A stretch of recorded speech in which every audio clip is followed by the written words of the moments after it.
Hey guys, Pansy here and welcome to my top 5 seasonal grind spots guide. In this video, I'm going over my favorite grind spots on the seasonal server to farm silver, and I'm going to be telling you the grind spots, the approximate gear score requirement, and the amount of silver to expect. Do note the numbers I provide for gear score requirements and potential income are just estimates. These can vary greatly depending on your class, your buffs, your crystals. The best ones can be pretty expensive, by the way. And player skill. Yes, that is a thing. Don't forget it. Just because someone can grind one bill on an hour on their Valk doesn't mean you're entitled to the same amount of trash loot. But don't be comparing yourself to others. Just focus on improving over time, and eventually you too will be pulling some crazy numbers. Also, I won't be ranking the spots from best to worst, but rather I'll be going in the order of gear score required to grind there. Alright, before we get started, over 81% of you guys watching my videos are not subscribed, so please hit that sub button. Also, if you're swiping for 8 coins, use code PANSY. It really helps me out and I appreciate it, guys. Thank you. Alright, first up is Gaha's Bandits. This was one of my favorite spots to grind all the way back in like 2017 with my badass 400 gear score. However, now it actually is a really good spot to grind and the requirements are super low.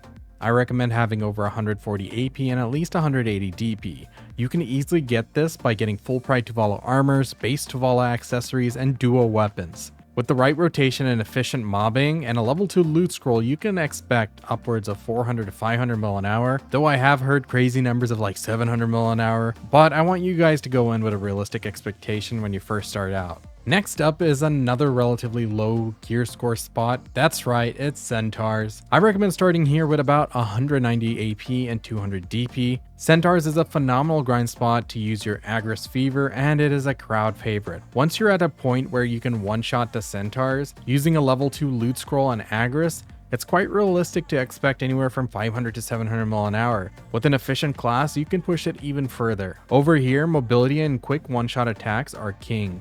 For example, classes like Awakened Valkyrie, Succession Zerker, and Awakened Musa are really good.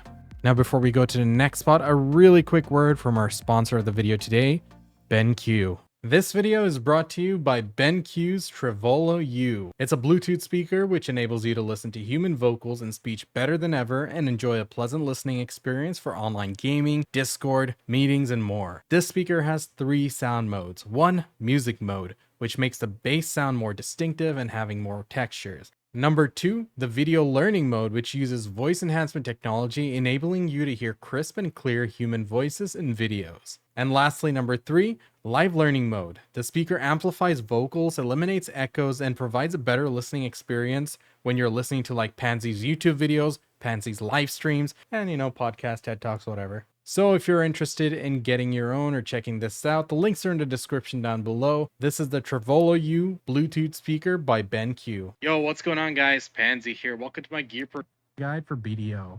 In this video, I'm going to go over everything from the beginning, all the way from the early game, mid game, late game, and finally the end game, how to progress your gear step by step. Yo, actually, the quality on this is actually pretty damn good. It's way better than I expected. Nice. I'm keeping this one. Alright, now back to the video. Moving on to the third spot is a place I hold dear to my heart. That is Kratuga Ancient Ruins. I once did a video back then and I was grinding here in 2020 with 235 AP and 305 DP. Back then, it was a time prior to class reboot buffs, lightstones, artifacts, and the overpowered crystals we have today, so I was missing a lot of power. Even so, I was able to grind quite well, and you should do even better than I did. I still recommend you have over 235 AP and 301 DP. In terms of money, I heard some crazy numbers, but with a level 2 loot scroll, a good amount of drop rate bonus, I believe you can make over 500 to 600 mil. Be careful though when you start out. Make sure you have a good amount of resistance and maybe some defensive lightstone artifact set if you're struggling from taking hits. Fourth on our list is Star's End. I recently released a video on how to grind here with a seasonal character in Tuvala level gear. Go check it out if you'd like more in-depth info and rotations. However, do note that I have a lot of journals done and had decent crystals. All of those greatly influence your ability to grind here and at other higher end spots on seasonal.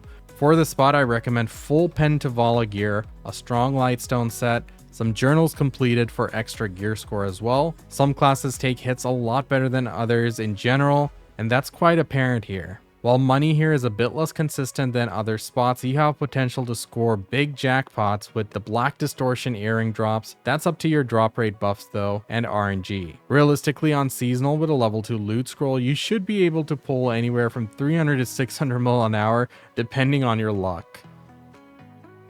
And lastly, number 5 on our list isn't all too popular, but I do want to give it a shout out. That is a 3-person grind spot called Castle Ruins. This used to be a higher end Elvia spot when it first came out, but was later rebalanced to be a bit lower end. Now ideally, I would say you have to come here with nothing less than full pen Tuvala, a fair amount of journals, and a good crystal setup. In terms of money per hour, it depends not only on you, but your whole team's performance. I would say you can make anywhere from 400 to 600 mil an hour if you guys are going at a good pace. Here's a video of me doing a tank and damage test on my seasonal mystic, and I'd say it took it pretty well. It did a fair bit of damage considering this is a trio grind spot, and it wasn't taking too terrible of hits. But remember, my account is further along than many of yours because I have a lot of journals and stuff done.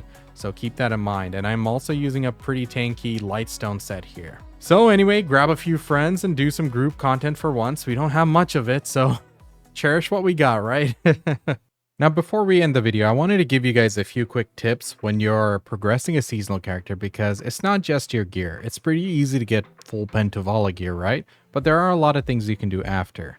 I know I mentioned journals a few times. That's definitely one important thing that you eventually want to do all of them, but you take it step by step and do which ones you can. But in addition to that, there's a few other things that you can start working on as well. For example, family fame. Once you get 7,000 family fame, you get 10% drop rate, which is pretty good, and you get less marketplace tax, which is awesome. This is a long-term goal. I don't expect a new seasonal player to be able to get 7k family fame like ASAP, but you know, that's something you do over time. And then there's also energy, like getting your ecology up also increases your item drop rate, which is pretty good. I know I've been slacking off super hard on this. I really need to work on this and knock it out, but you know, I'll do it someday.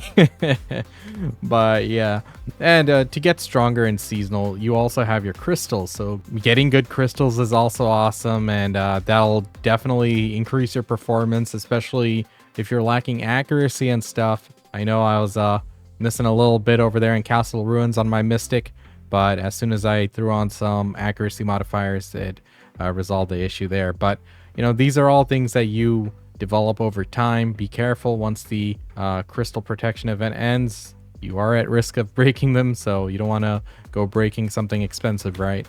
Anyway, those are just a few additional tips for you to keep in mind. BDO is a long journey. Getting stronger and improving in your PvE performance is something that takes time. So in the beginning, if you're not getting the estimated trash looter money per hour, don't worry about it. Just optimize, refine your approach, and keep improving little by little, and eventually you'll start performing a lot better.